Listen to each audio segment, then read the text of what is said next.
예수 내가 알기 전 날 먼저 사랑했네. 그 크신 사랑 나타나 내 영혼 거듭났네. 주 내 맘에 늘 계시고 나 주의 안에 있어. 저 포도비유 같으니 참 좋은 나의 친구. 내 친구 되신 예수님 날 구원하시려고 의리한 몸을 버리사 내 죄를 대속했네.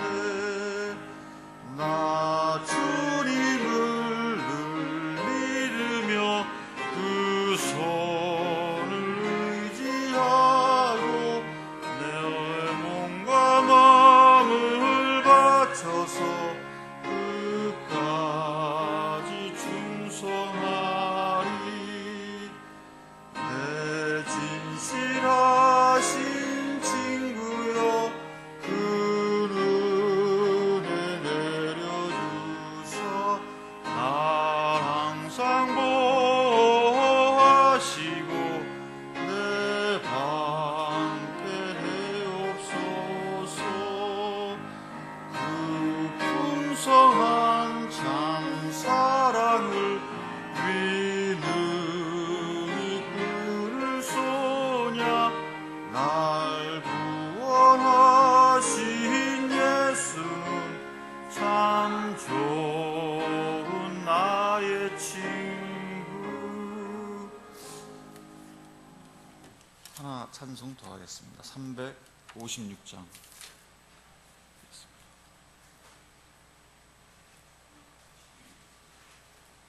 356장입니다.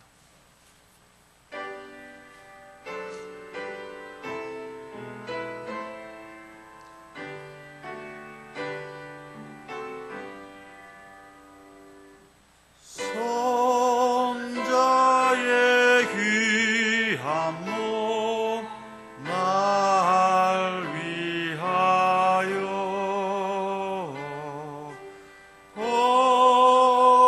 버리신 그 사랑 고마워라. 내 머리 주 앞에 소하려 하는 말 나 무엇 주님께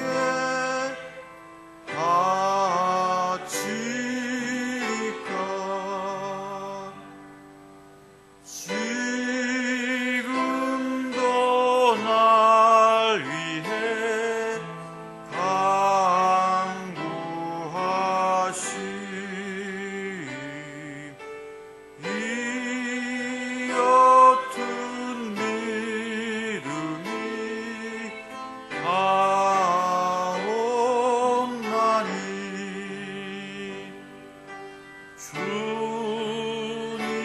주님의 참 사랑 고마고 놀라워 찬송과 기도를 쉬지 않네.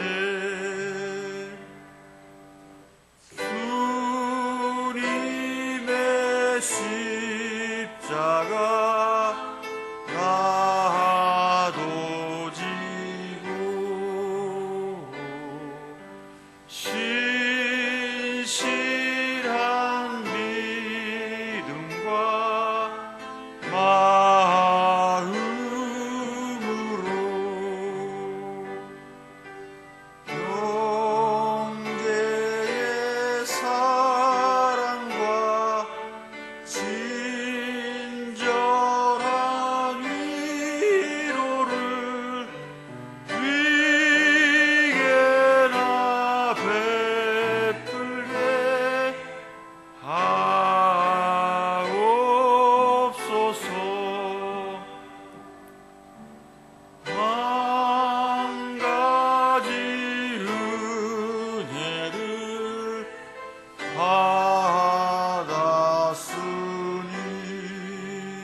기도하겠습니다.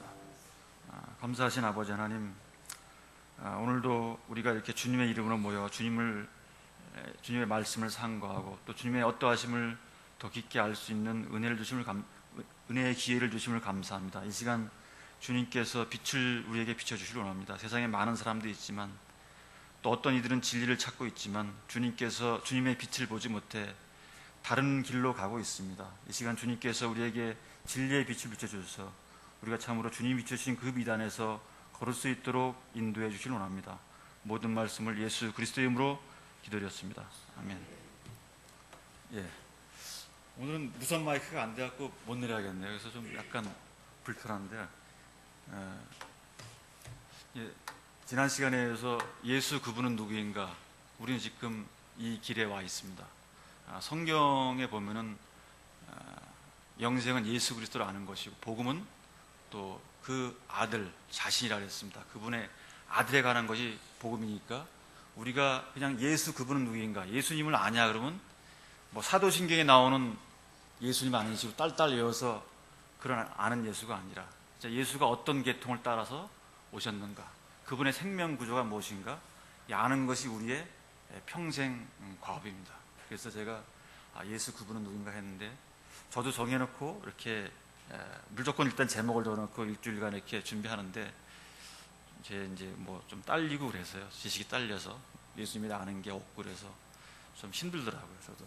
그래서 일단 오늘은 지난 시간엔 저희들이 아브라함과 다윗의 자손으로 오신 예수 그리스도를 이제 공부를 했고요. 이번에는 여자의 후손으로 여자의 씨로 오신 예수 그리스도에 대해서 공부할까 합니다.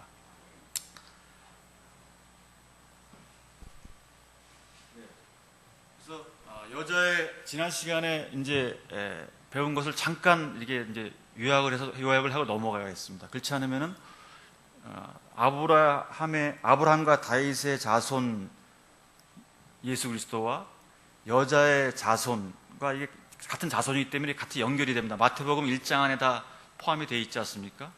그래서 요약이 다 연결이 되기 때문에 잠깐 이것을 공부하지 않으면 또 이렇게 연결이 안 됩니다. 그래서 같이 보도록 하겠습니다. 자, 지난 시간에 배운 게 사람의 단 한 가지 문제가 뭐냐? 사람의 단 한 가지 문제는 사람의 위치를 이탈한 것이다. 이걸 이제 성경에서는 죄라고 합니다. 죄라는 것이 보면은 하나님의 목적에서 이탈하다, 궤도에서 이탈하다 그런 뜻이지 않습니까? 그러니까 원래 하나님의 의도는 우리가 생명나무의 열매를 먹고 아들이 돼서 하나님의 왕국을 건설하는 것이 이제 우리의 기본적인 우리의 길입니다. 우리의 운명입니다.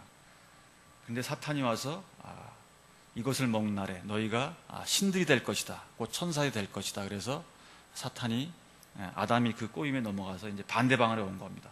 그래서 지금 우리 인생은 지금 타락한 인생은 이쪽에 와 있는 겁니다. 그래서 이 안에 와 있는 겁니다. 우리의 원래 위치는 사람의 위치는 창세기 2장 7절에 살아있는 혼이라고 하는데 살아있는 혼이라는 것은 흙과 같은 존재라고 했습니다. 흙이라는 것은 여자와 같은 존재고 우리의 위치를 이제 분명히 알아야 됩니다. 그런데 그 위치에서 이탈해서 반대 방향으로 왔다는 겁니다. 그래서 복음은 이쪽입니다. 생명의 방향이고 종교와 세상은 이쪽입니다. 그래서 이쪽에 있는 사람을 어떻게 보면 개선해서 한번 사람 만들고였다 하는 것이 이제 종교고 철학입니다. 그래서 이쪽의 최종적인 그 결과는 바벨론이지 않습니까? 계시록 가면 큰 바벨론으로 이제 열매를 맺게 되는데 결국 이제 불타서 불못으로 저게입니다. 그러므로 우리 인생에 필요한 것은 이제 구속이 필요하다. 바로 하나님께서 쓰실 수 있는 위치는 창세기 2장 7절의 흙이니까, 살아있는 혼이니까 흙만이 진실이고 흙만이 진실입니다. 하나님께 쓰실 수 있는 위치죠. 근데 사람들은 여기에 있는 사람을 가지고 여기에 있는 것을 가지고 하나님께 나가려고 합니다. 그러니까 하나님 보실 때는 아니라는 거죠. 지금 대개 모든 사람들, 철학이라든지 종교에 있는 사람들은 다 여기에 있는 무언가 자기를 개선시켜서 하나님께 나아가려고 하는데 하나님 보실 때는 내가 맞는 게 아니네, 진실이 아니네, 이렇게 되는 겁니다. 그래서 우리에게는 구속이 필요하다. 구속, 원위치. 그래서 우리가 회개라는 것도 우리의 회개가 보면 돌아간다는 뜻인데 돌아갈 수 있는 위치가 어디냐? 바로 구속이다, 십자가다라는 거죠. 그러니까 우리 흙이라는 것은 우리 인생의 출발점이자 하나님이 쓸 수 있는 위치라는 것입니다. 그러므로 위치를 이탈한 사람에게는 원위치, 곧 구속이 필요한데 이게 바로 십자가라고 저희들 지난주에 배웠습니다. 십자가. 그러니까 예수 그리스도도 바로 여기에서 벌거숭이로 돌아가지 않습니까? 그리고 우리의 1차적인 위치는 흙이지만 우리의 2차적인 위치는, 위차적인 목표는 아들입니다. 그러니까 아들은 하나님과 사람의 공동 목표다. 이렇게 이제 지난주에 같이 살펴보았습니다. 하여튼 저는 이 그림을 이렇게 잘 이해하면은 성경의 끝까지가 다 보입니다. 사실은 쭉 계시록까지. 지금 여기 있는 사람들, 이 종, 신이 되겠다. 종교가 보면 이 종과 아들, 능력 대 인격의 싸움이죠. 그러니까 이 안에서 보면은 방언한다든지, 뭐 입신한다든지, 무슨 뭐 능력을 추구하는 거. 사탄도 올 때 보면 뭐 기사와 이적과가 온다 그러지 않습니까? 데살로니가 후서에도 보면은 그런 거 다 보면 사실은 자기들은 예수를 믿는다고 하는데, 이쪽 인격적인 예수를 믿는다 하는데 사실은 천사 숭배죠. 예수 믿는 게 아니라 이런 거, 능력을 추구하는 거. 그래서 이것을 잘 이해하면은 이제 세상과 종교가 다 보입니다. 그래서 세상에 있는 것들도 보면 다 문학이라든지 뭐 영화라든지 모든 문화가 다 이런 능력을 추구하는 거, 신이 되고자 하는 겁니다.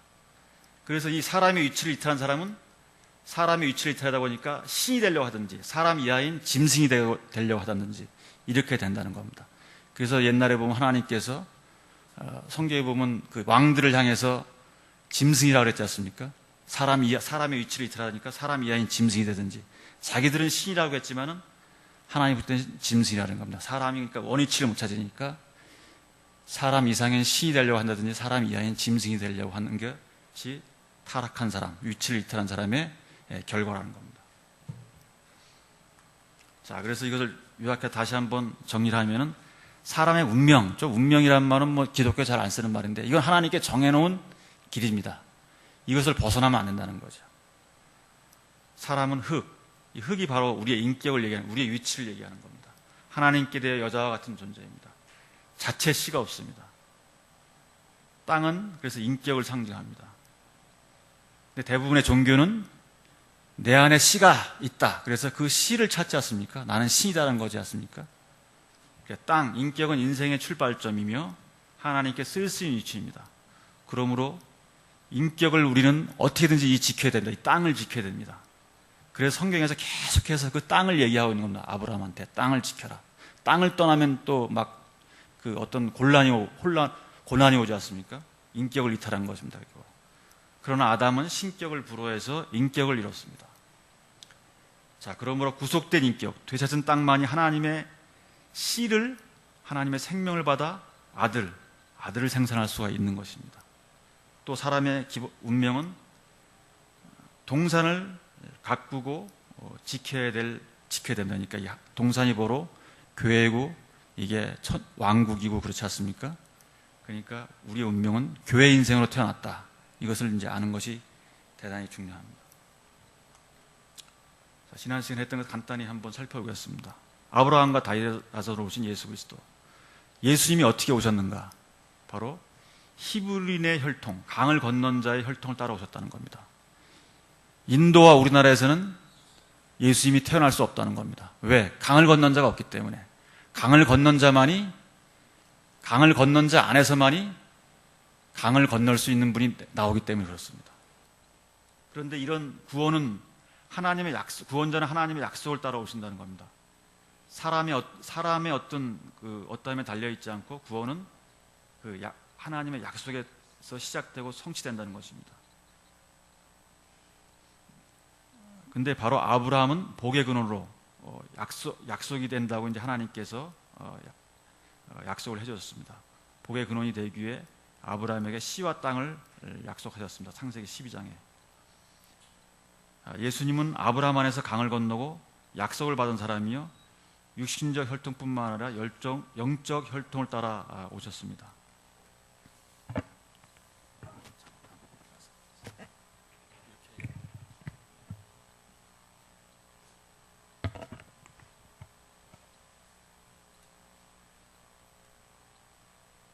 자, 아브라함에게 약속하신 씨와 땅.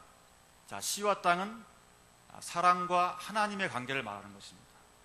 자, 하나님의 의도는 땅. 땅과 사람은 하나입니다. 그렇죠? 흙으로 지어졌기 때문에 아담이 자기 위치를 틀었을 때 땅도 보면 사탄에게 이렇습니다. 그러니까 땅과 사람은 하나입니다. 자, 하나님의 의도는 땅이 씨를 받아 열매를 맺는 겁니다. 그렇다면 인류의 문제는 무엇인가? 하나님께는 땅이 없다는 것이고 인류에게는 씨가 문제라는 것입니다. 왜 이렇게 되었나? 아담이 지켜야 할 이 땅, 인격을 잃었다는 것입니다. 인격이 신격을 불허함으로 자신의 격을 이탈했습니다. 창세기 3장 5절에서. 하나님께는 씨를 뿌려야 할 땅이 없어졌습니다. 자, 아담은 다른 씨를 가졌다는 겁니다. 사탄에게 팔려갔습니다. 그러므로 하나님께는 구속된 땅이, 사람에게는 새로운 씨가 필요하게 된 것입니다. 그런데 이 약속이 예수 그리스도에게서 성취가 됐습니다. 예수님께서 땅을 회복했습니다. 십자가의 구속을 통해서 인격을 회복했지 않습니까? 그 다음에 또 예수 그리스도가 부활을 통해서 씨로 새 인류의 조상이 되었습니다. 씨가 되었다는 겁니다. 구속과 구원은, 그런데 구속과 구원은 생명에 관한 것으로 하나님께 속한 것입니다. 그러므로 구원자는 하나님의 약속에 따라 여자의 씨로 오신다고 창세기 3장 15절에서 말씀하고 계십니다. 그래서 오늘 공부할 것은 여자의 씨, 여자의 후손으로 오신 예수 그리스도입니다. 자, 관련 성경 말씀은 이제 창세기 3장 15절과 마태복음 1장 16절, 마태복음 1장 23절입니다. 전부 다 구원자가 여자의 씨로 올 것이다, 이렇게 이제 말씀하고 있는 것입니다.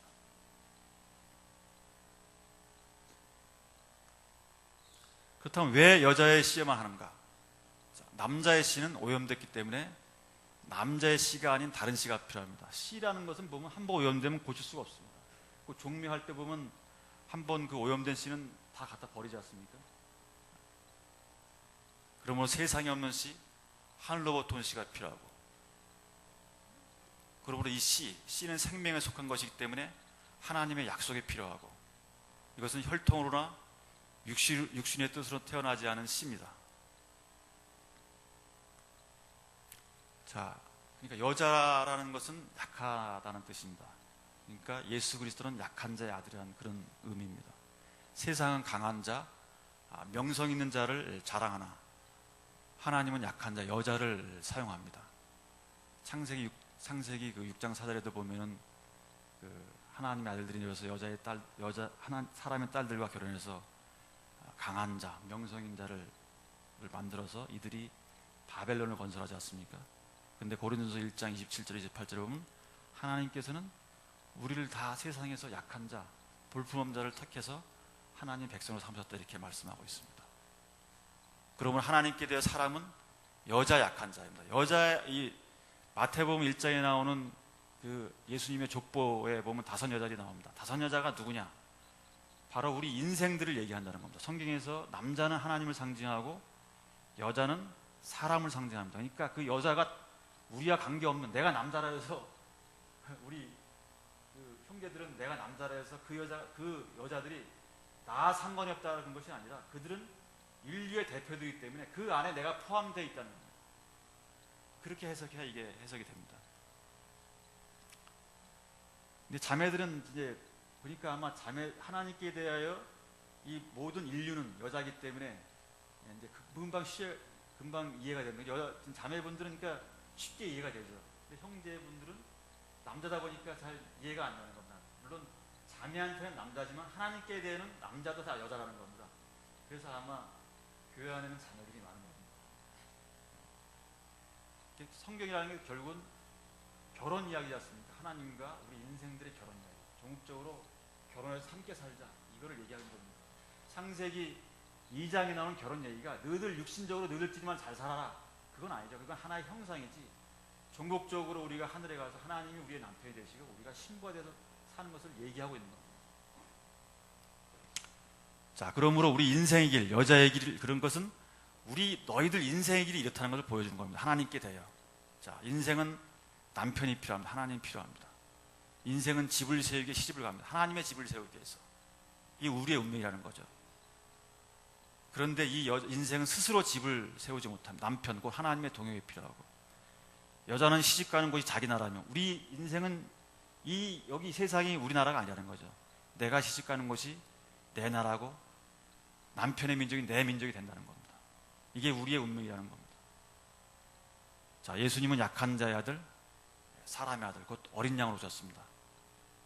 하나님의 아들 어린 양이지만 세상에 대표하는 왕들의 동물을 상징하는 게 뭡니까? 다니엘서에 보면 곰, 호랑이, 사자, 이빨 가진 염소, 사나운 짐승들로 나오지 않습니까? 그렇지만 어린 양이 파라오가 호랑이라면 어린 양이 파라오를 호랑이를 이긴다는 겁니다. 이게 세상에는 없는 건데 하나님 나라에서는 그렇다는 겁니다. 원리가.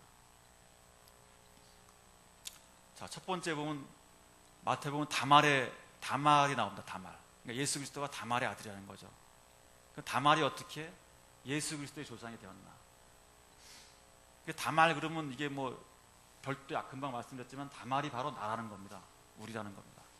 자, 다말의 상황 이제 다 아시지만 이제 한번 그냥 뒤에 공부하기 위해서 간단하게 제가 정리를 해봤습니다. 다말은 유다의 장자 엘의 아내였지만 엘의 자식이 없어 죽었고, 그 다음에 둘째 아들 오난의 아내가 되었으나 오난이 아들 낳아주길 거절하다 주님께 벌을 받아 죽음으로 과부가 된 여자입니다. 유다는 다말을 달려 셋째 아들 셀라가 장성할 때까지 기다리라고 했으나 사실은 유다는 셀라가 또 죽을까 염려함이었습니다. 쉽게 얘기하면 다 죽으니까 유다는 자기 며느리 다말이 팔자가 드신 여자라고 생각한 거였죠. 우리나라 말로 하면.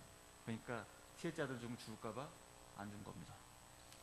시아버지의 내심을 알아차린 다말은 자신을 창녀로 변장하고 호라비가 된 시아버지를 유인하여 베레스와 세라를 낳았는데 그들은 쌍둥이였으며 베레스는 예수님의 조상이 됩니다.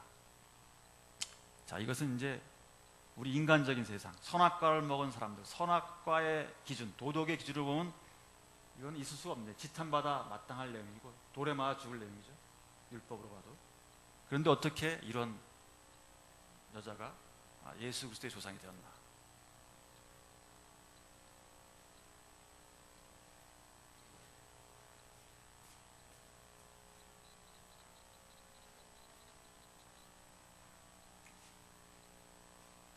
자, 다말은 남편의 죽음으로 인해 아들을 낳을 수 없었습니다. 이것은 아담 안에 있는 인류는 참 남편이 없다는 뜻입니다. 우리의 참 남편은 하나님이라는 거죠. 아담 안에 있는 인류는 죽은 남편이다. 정상적으로는 아들을 낳을 수 없는 상황이었습니다. 그래서 다말에게는 하늘로부터 온 씨가 필요했습니다. 그렇다면 왜 다말은 죽음으로써 그런 행동을 했는가? 이스라엘 규례에 보면 아들이 없으면 상속받을 땅이 없습니다. 우리나라도 옛날에 보면 모든 상속은 다 아들한테 갔지 않습니까? 삼종지례라고 그러잖아. 옛날에 보면은 여자가 시집을 가면 시집 가기 전에는 아버지한테 복종해야 되고, 시집을 가서는 남편한테 복종해야 되고, 남편이 죽으면 아들의 뜻에 따라야 삼종지례다. 똑같아. 그러니까 이스라엘 우리와 교육이 똑같아. 아들이 없으면 땅이 없습니다. 그 땅은 생명과도 같은 거였습니다. 땅이 없으면 굶어 죽든지 빌어먹든지 이렇게 되는 겁니다. 그러니까 어떻게든지 아들을 낳아가지고 이 땅을 지켜야 되는 그런 운명이었습니다. 자, 아까 그렇지만 이 땅이라는 게 뭐죠? 혹시 흙이니까 흙은 인격이라고 했습니다. 그러니까 이 인격은 하나님께 사람의 영원한 상속인데 아담은 이것을 잃어버렸죠. 그렇죠. 자기 위치를. 그래서 이렇게 이제 지켜야 된다는 게 나오는 겁니다. 그러면서 인격과 하나님은 상호 절대적으로 필요한 존재입니다. 씨도 혼자서 공중에 날아다녀가지고 무슨 열매를 피울 수 없지 않습니까? 아무리 공중에서 날아다녀도 30배, 60배, 100배 열매, 땅이 있어야만이 열매를 맺는 겁니다. 또 땅도 씨가 있어야 밭이 되는 겁니다. 그런 존재라는 겁니다. 우리 인생은. 하나님과 우리 인생은. 그래서 땅을 지키기 위해 선악과를 먹은 이 도덕을 버리고 생명을 선택한 겁니다. 그러므로 다말은 절대절명의 상황 속에서 하나님께 주신 이 인격을 지키기 위해 선택을 한 겁니다. 그러므로 구원은 죽음을 통과한 자에게만 주어진다는 겁니다. 이건 자기가 죽었다는 거죠. 이건 옛날 규례라면 죽어야 되는 거니까. 그러므로 우리 세상에서는 도덕이 중요하다. 우리 유교 사상은 도덕이 중요하다 그러지만 하나님께서는 생명이 중요하다는 겁니다. 뭐가 더 중요하냐? 생명이 더 중요하다는 거죠. 앞으로 나오는 건 전부 다 선악과 선악의 세상, 도덕적인 관념으로 보면 이건 풀리죠. 선악과 생명, 선악의 노선과 선악의 지식 노선과 생명의 노선의 싸움입니다. 그러니까 우리가 지금 어떤 노선을 타고 왔는가, 예수 그리스도가 어떤 노선을 타고 왔는가, 우리는 또 어떤 노선에 있는가, 어떤 차를 타고 있는가, 이것을 아는 것이 중요하다는 겁니다. 자, 라합, 그 다음에 라합이 나옵니다. 라합의 상황, 여호수아 2장과 6장에 나옵니다. 라합은 여리고 창녀였습니다. 그녀는 이스라엘의 승리를 내다보고 국가와 민족을 배신하고, 우리로 얘기하면 이제 옛날 일제 때로 얘기하면 친일파, 매국노죠. 이스라엘의 정탐꾼을 숨겨주게 됩니다. 이후 이스라엘이 여리고 정벌 시 그녀와 그녀의 가족이 구원을 받고 라합은 살몬과 결혼해서 예수님의 조상이 됩니다. 자, 그러면 이것은 어떤 것을 상징하는가? 아담 안에 있는 인생은 창녀와 같이 소망이 없다는 겁니다. 참 남편이 하나님인데 우리는 다른 남편을 지금 갖고 있지 않습니까? 아담이 다른 거와 결혼했다는 겁니다. 쉽게 얘기하면. 자, 창녀에게는 남편도 국가도 민족도 없습니다. 그렇죠? 국가로부터 질파핀 존재가 창녀입니다. 우리가 그런 인생이라는 겁니다. 뭐 다 그렇지 않더라도 하여튼 그런 인생이라는 겁니다. 이 다섯 여자 중에 한 명의 안에 우리가 포함된다는 겁니다. 창녀는 세상 앞에 자랑할 것이 아무것도 없는 그런 인생. 우리도 그렇다는 겁니다. 하나님 앞에 우리 자랑할 것이 아무것도 없는 인생. 하나님은 소망 없는 사람을 불러 하나님의 백성으로 삼으셨습니다. 오타나네. 라합은 소망 없는 여리고로부터 정탐꾼의 부를 받습니다. 아까 본 고린도전서 1장 27절 28절 하나님은 약한 자, 힘없는 자를 불러서 하나님의 백성을 삼으셨습니다. 이스라엘도 보면 소망 없는 이집트부터 부를 받았지 않습니까? 하나님의 법칙이 이렇다는 겁니다. 우리의 생각과 하나님의 생각이 틀리다는 거죠. 그러므로 라합은 중리에 사느냐 절대절명의 상황 속에서 여리고를 버리고 이스라엘 곧 하나님 나라를 선택한 것입니다. 그러므로 구원은 여유 있고 강한 자에게 오는 것이 아닙니다. 다 그렇지 않습니까? 여기 오신 분들 여유 있고 강한 자 없지 않습니까? 그러니까 지난 시간에도 얘기했지만은 배부르고 등 따뜻한 사람은 절대 하나님 나라에 들어올 수 없습니다. 성경 읽으면 읽을수록 그렇습니다. 세상 여리고에서 괴로운 경우는 그런 겁니다. 그러므로 라합은 생명을 잃은 자리에서 구원을 얻었습니다. 마찬가지로 구원은 생명은 죽음을 통과한 자에게만 주어진다는 거죠. 다음은 룻입니다. 룻은 모압 족속 여자입니다. 이방인을 대표하는 여자입니다. 아브라함의 조카 롯이 있습니다. 롯과 그의 딸이 소알의 굴에서 아버지 롯에게 술을 모이고 상관하에 낳은 아들이 모압과 암몬입니다. 그러니까 좀 유다의 다말과 비슷하죠. 이스라엘 사람은 모압과 암몬 족속을 영원히 이스라엘 회중에 들어오지 못하도록 저주를 하게 됩니다. 신명기 23장 3절에 보면. 자, 이제 이스라엘 사람 엘리멜렉과 나오미가 모압으로 와서 살던 중 기근으로 인해서 이제 그 유다에서 이제 모압으로 이방으로 내려옵니다. 살던 중 두 아들 말론과 기련이 모압 여인과 결혼하는데 룻은 바로 둘째 며느리가 됩니다. 이때 집안 남자들이 다 죽고 과부가 된 룻은 시어머니 나오미를 따라 이스라엘로 와서 보아스를 만나 오벳을 낳아서 이제 예수 그리스도의 조상이 되는 그런 상황입니다. 자, 룻의 아들 예수 그리스도.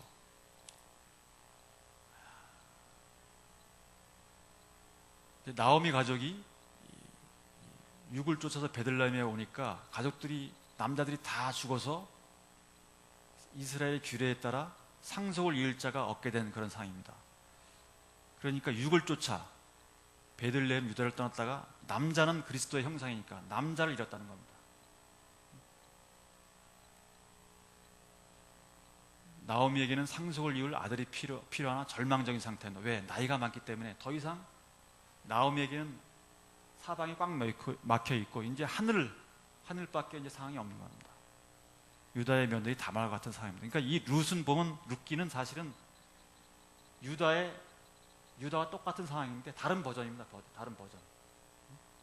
버전만 조금 틀릴 뿐이죠. 그 룻기 맨 뒤에 보면 나오미와 룻이 결혼할 때 유다의 다말과 같이 너희들에게도 복이 있기를 원한다면서 그 유대인들이 이렇게 얘기를 하는 게 나옵니다. 그런데 둘째 며느리 이제 그래서 이제 결국 희망이 없으니까 나오미는 고향인 베들레헴 유다로 혼자 귀향하기를 결정을 합니다. 그런데 이제 둘째 며느리가 알다시피 룻이 어머니를 따라가겠다고 그럽니다. 그렇다면 왜 둘째 며느리 룻은 나오미를 따라갔는가? 저는 이렇게 생각합니다. 나오미의 인기가 아니는 하나님을 보고 따라갔다는 겁니다. 거기 이런 말이 나옵니다. 룻기 1장 16절 17절에 보면 어머니의 백성이 내 백성이 되고 어머니의 하나님이 내 하나님이 되리이다.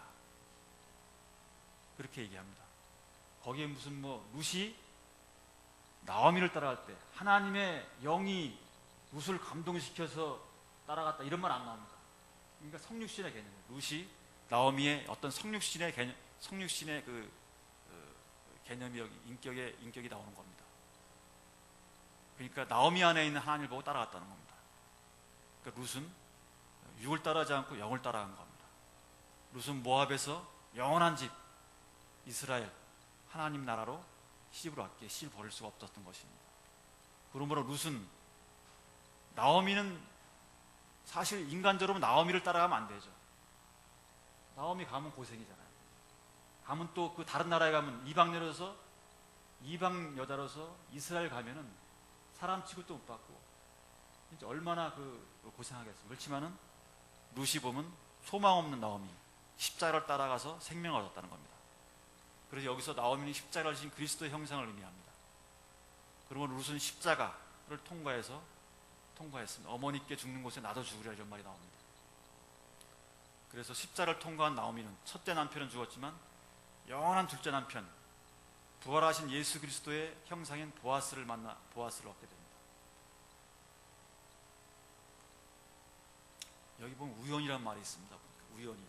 우연이 많았다. 그렇지만 세상은 우연은 없죠. 룻은 이삭을 줍다 자연스럽게 보아스를 만났다. 그런데 사실은 그 안에 보면 룻기 읽어보면은 룻의 시어머니 나오미가 사전 공작을 하죠. 우리말로 하면 좀 일부러 이렇게 만나기 위해서. 우연이라는 것도 노력을 해야 되지 가만히 있으면 우연히 있으면 하늘에서 사과가 안 떨어지지 않습니까? 사과 나무 밑에 가야 사과가 떨어지는 거죠. 사마리아 여자가 우물을 기는지 그리스도를 우연히 만납니다. 우물을 기르려 하지 않았으면 예수 그리스도를 만날 수 없는 겁니다. 베드로는 고기를 잡다가 우연히 그리스도를 만납니다. 고기를 안 잡았으면 예수 그리스도를 만날 수 없는 거죠. 우연은 없는 겁니다. 은혜를 구하다 그리스도를 만나게 되는 겁니다. 우리가 말씀을 듣지 않는데 어떻게 그리스도를 만날 수 있겠습니까? 그렇지 않습니까? 그 다음에 이제 밧세바, 우리아의 아내였던 밧세바의 아들. 마태는 보니까 마태복음 1장에 밧세바의 이름을 기록하지 않습니다. 우리아의 아내였던 여자의 솔로몬하고. 이것은 무엇을 의미하는가? 인생은 아담 안에서 근거가 없다. 이름이 없다. 우리는 다 아담의 안에서 있을 때는 내가 뭐다 해도 대통령부터 저 밑에 말단까지 있지만은 다 의미 없는 이름이라는 거예요. 하나님 안에 족보에 기록되지 않는 것은 그 짐승과 같다는 겁니다. 성경이 얘기합니다. 다 벌어지는 거니까. 자랑할 것이 없는 여자이고 죽은 여자라는 겁니다. 그녀는 단지 보면 또 여자이기 때문에 왕에게 끌려왔고 왕비가 됐습니다. 전 이걸 좀 이렇게 해석해 봤습니다. 이거 어디 이렇게 쓴 사람 없습니다. 제가 이거 해봤네요. 왕이신 그리스도의 사람에 대한 사랑과 사람의 최종적 운명을 상징한다. 우리가 보면 결국 하나님이 왕이신데 하나님이 남편이시고 우리가 신부가 되면 우리가 왕비가 되는 거 아닙니까? 사실은. 자, 하나님께서 얼마나 사람을 사랑하시면 강제적으로라도 끌어다가 내 신부를 왕비를 삼고 싶겠냐 하는 이 마음을 나타낸 거다. 저는 이렇게 생각합니다. 생명의 관점에서 볼 때. 꼭 이걸 도덕적인 관점으로 보지 말자는 겁니다. 지금 선악의 관점에서 보지 말고 생명 노선에 안에서 보자는 겁니다. 또 성경은 밧세바가 죄를 지었다고 말하지 않습니다. 곧 인생이 사람이 죄를 지었다고 말하지 않는 것입니다. 하나님의 관점은 사람의 죄는 일차적으로 사탄 때문이다 그런다. 마태복음 13장 28절에 보면 이 밭에다 씨를 뿌렸는데 가라지가 이렇게 무성하니까 거기 보면 원수가 그랬구나 이런 말이 나옵니다. 원수가 1차적으로 하나님께 우리의 그 죄는 1차적으로 우리한테 죄가 없다는 거죠. 1차적으로 사탄에게 있다는 거죠. 그렇기 때문에 이게 우리의 구원의 기초가 됩니다. 자, 밧세바의 남편인 우리아는 우리의 옛사람의 남편을 상징합니다. 만왕의 왕인 다윗이 율법을 해결해 줍니다. 율법을 은혜로 대체하게 되는 겁니다. 그러므로 새로운 남편과 결혼할 수 있는 겁니다. 로마서 1장 2절 3절 나오지 않습니까? 제가 한번 이렇게 해석을 해봤습니다. 밧세바는 이름도 없고 부끄러운 여자로서 강한 자 다윗으로부터 약한 자 솔로몬을 낳게 됩니다. 자, 다윗은 강한 자였습니다. 전쟁에 능한 왕이었지 않습니까? 그래서 이 강한 자이기 때문에 성전도 거치고 못했습니다. 그러므로 솔로몬, 약한 자를, 하나님의 전을 건축할 약한 자를 낳기 위해서는 이 이름 없는 밧세바가 필요했다. 이렇게 저는 이제 해석을 했습니다.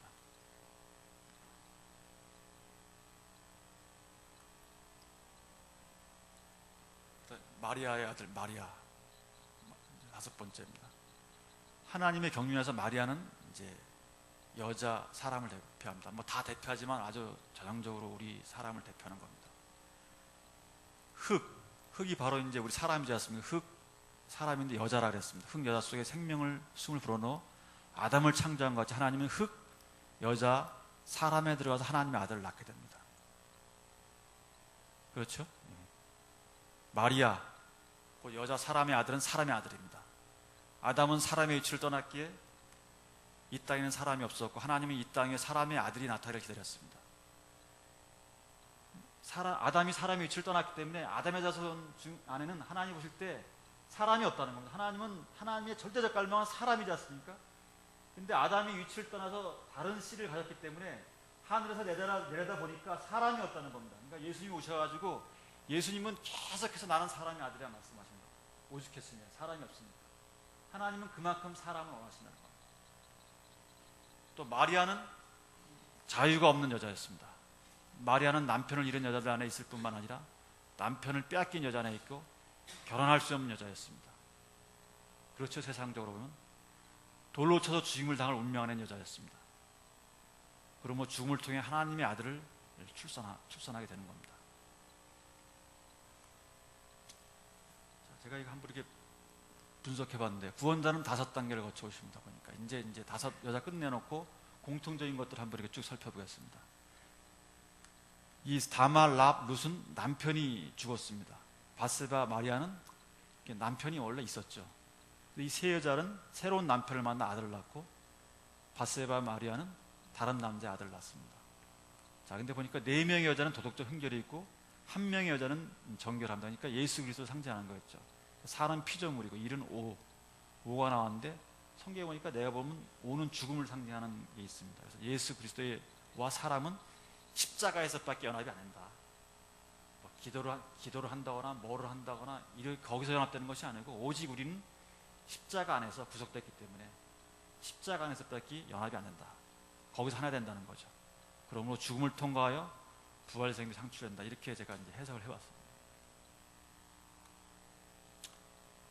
자, 여기는 계속해서 결혼 얘기를 해주고 있습니다. 그렇죠? 그 다음에 정해주신 영역, 땅, 결혼과 땅에 대한 얘기입니다. 자, 인생은 여자로서 결혼을 함으로써 자기 운명이 결정됩니다. 우리 인류도 아담의 잘못된 결혼으로 저주 안에 있게 됩니다. 그렇죠? 이 결혼이 그만큼 중요한 겁니다. 룻은 조상의 잘못된 결혼으로 저주 안에 있게 됩니다. 그러나 우린 여자이기 때문에 여자는 재혼하여 자신의 운명을 바꿀 수 있습니다. 이게 축복입니다. 남자는 이렇게 못합니다. 내가 남자라면. 우리는 현재의 처지와 관련없이 예수 그리스도를 만나면 운명이 바뀌게 된다는 겁니다.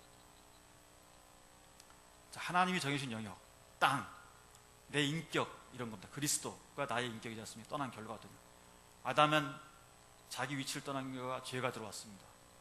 아브라함은 이집트와 그랄로 가나안에서 이집트와 그랄로 갔을 때 아내 사라가 치욕을 당합니다. 야곱은 기근을 위해서 이집트로 왔을 때 이집트의 노예가 됩니다. 바로 룻기에 나오는 엘리멜렉은 모압을 할 때 남자들이 모두 죽음을 당함으로써 그리스도를 잃게 됩니다. 그러므로 우리가 교회, 그리스도의 몸인 교회를 떠나면 어떻게 되겠습니까? 그렇죠? 자, 5 여자들이 떠나는 상황을 한번 보겠습니다. 이게 하나님의 은혜입니다. 은혜 사실은. 뭐 앞에는 좀 이렇게 영적인 의미를 살펴봤는데요. 그냥 세상적인 의미로 보면은 이들은 다 어쩔 수 없이 그렇게 했다는 겁니다. 살기 위해서. 이렇게 내몰렸다는 겁니다. 하나님께서. 자, 다말은 아들이었던 상속이었기 때문에 어쩔 수 없이 시아버지를 상관합니다. 무슨 남편이었기 때문에 어쩔 수 없이 시어머니라도 쫓아가야 했습니다. 어쩔 수 없기 때문에 자기가 먹고 살만하면은 또 시어머니를 안 쫓아갔다는 거죠. 어쩔 수 없이 갔다는 겁니다. 창녀 라합은 자기 민족이 없기 때문에 어쩔 수 없이 살기 위해서 적군이라도 선택해야 했습니다. 밧세바는 자기 남편이 죽었기 때문에 어쩔 수 없이 다윗을 택했습니다. 마리아는 한 걸 쓴 운명을 어쩔 수 없이 받아들입니다. 이들은 종교적으로 도덕적으로 문제가 많은 여자들이었습니다. 그러나 그 길밖에 없기 때문에 어쩔 수 없이 절대적 은혜를 구한 사람들입니다. 이 안에 지금 우리가 다 이 중 안에 하나가 포함되어 있다는 겁니다. 우리 인생. 하나님의 구원에는 그러니까 육신적 요소가 완전히 다 배제된다는 겁니다. 내가 뭐 한 건, 나의 무엇을 의의를 갖고 나가면 안 된다는 거죠. 오직 하나님의 절대적 은혜만 필요한 겁니다. 자, 5 여자들에게 발견되는 구원의 여정, 뭐 인생의 길 이렇게 한번 제가 정리를 해봤습니다. 구원의 여정. 다말은 선악을 버리고 지켜야 할 상속을 찾았으며, 라합은 생명을 잃은 자리에서 구원을 얻었고, 룻은 은혜를 잃어버린 자리에서 돌보심을 얻었고, 밧세바는 사랑, 남편을 잃었지 않습니까? 사랑을 잃은 자리에서 사랑을 얻었으며, 마리아는 한 걸 쓴 운명을 받아들입니다. 이것은 여자만이 할 수 있는 일입니다. 우리 인생만이 할 수 있는 일입니다. 남자는 할 수 없는 일이고, 절박하면 주인을 벌 수 있는 것이 여자입니다. 그러므로 여자는 자기의 옛 주인인 선악과를 버리고 생명의 길을 찾을 수 있는 것입니다. 이것이 바로 우리 인생의 길이라는 것입니다. 자, 이 여자들의 공통점, 다 보면 죽고 다이산 여자들입니다. 십자가를 통과한 여자들이라는 거죠. 세상에서는 죽은 여자들이나 하나님을 인정하신 여자라는 겁니다. 예수 그리스도도 마찬가지. 십자가에서 죽은 예수 그리스도는 세상에서 벌어진 분이나 하나님은 인정하신 분이라는 겁니다. 그러면 내가 무엇을 인정하느냐에 따라 사람은 달라집니다. 죽고 다시산 사람을 인정하는 사람이 있고, 죽지 않고 승승장구하는 사람을 인정하는 사람이 있습니다. 죽지 않고 승승장구하는 사람을 인정하는 사람은 아담이 되고, 죽고 다시산 사람을 인정하는 사람은 하나님의 아들이 되는 겁니다. 세상은 다 승승장구할, 다 여기 안에 있는 거죠. 이제 뭐 결론적으로 이겁니다. 이 노선, 선악의 지식 노선이냐 생명의 노선, 이 싸움입니다. 성경은 사실은. 마태복음 1장에 예수님이 조금 왜 계시되어 있는가? 예수님이 어느 노선을 타고 있었는지 보여주는 겁니다. 우리도 지금 어느 차를 타고 있는지 이것을 분명히 알아야 된다는 겁니다. 내가 예수 그리스도를 믿으면서도 아직도 이 선악의 지식 노선을 가지고 있으면 안 된다는 거죠. 나는 분명히 어느 차를 타고 있는가?